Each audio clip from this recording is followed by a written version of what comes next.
More than 500 years after Columbus reached the American continent,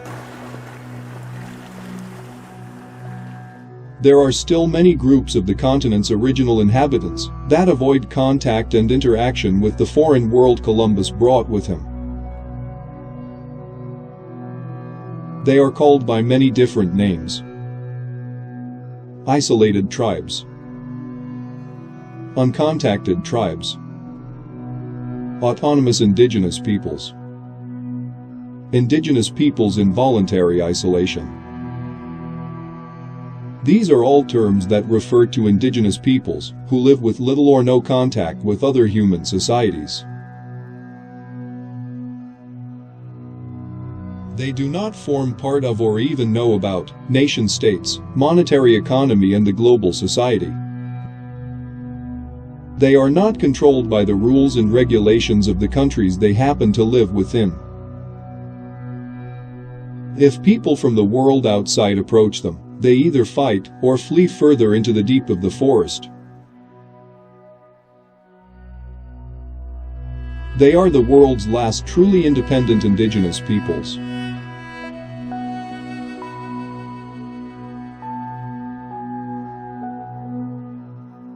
Most of the world's last isolated tribes live in the Amazon rainforest.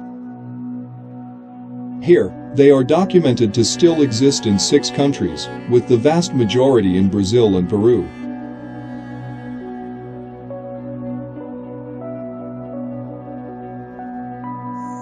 The continued solitude of many tribes is mostly down to the will of the tribes themselves.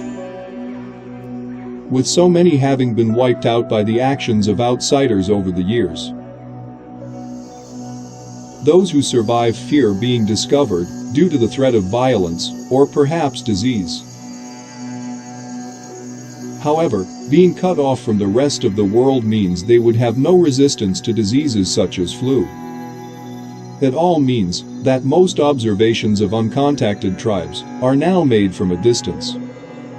Observing them from a kilometer away, using an aircraft and powerful zoom lenses, in order to avoid disturbance. Due to the nature of the isolated tribe's situation, there is little information about their social life, cultures, and languages. Population numbers are impossible to know, and very rough estimations are as far as we get.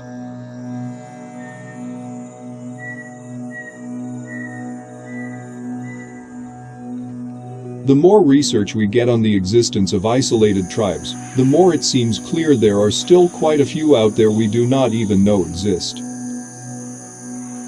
What is certain is that the world's last isolated tribes are all hunters and gatherers. Many also fish and practice agriculture. Most live a nomadic lifestyle. Some take this to the extreme and seem to have no permanent settlements at all.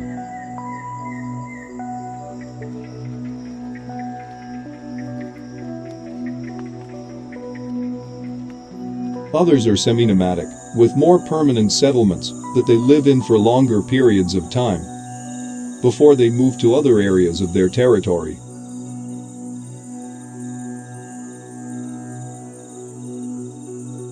Common to all of them is that their well-being is completely dependent on and interlinked with a healthy forest ecosystem.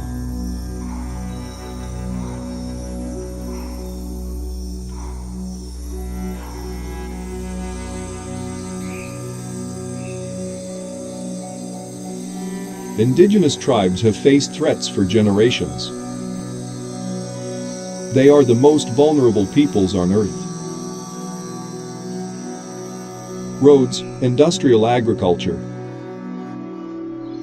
and oil, gas, mining and logging operations are constantly pushing their way into the isolated tribes' territories.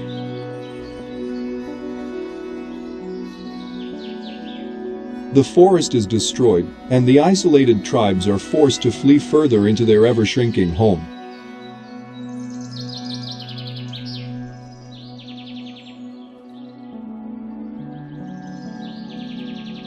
People who have lived in isolated tribes their whole lives do not have immunity to common diseases. Introduced diseases are a common death cause. In the worst cases, entire tribes can die of such foreign diseases. If contacted, a simple flu can kill half the population of an entire tribe within just months.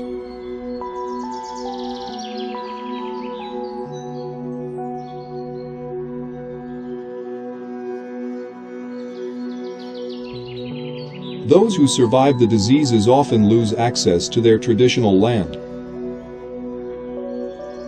and they struggle to adapt to the new world they are forced into. Their culture collapses and many become discriminated, abused, or may get into slave-like working conditions.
Illegal loggers, cocaine smugglers, gold miners and cattle rangers are known to persecute and kill isolated tribes.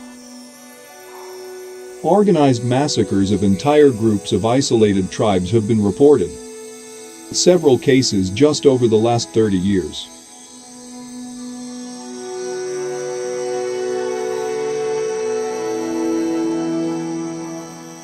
But perhaps the worst of all is that the governments in the countries where these atrocities happen often turn a blind eye to them. In some cases, they may even facilitate them.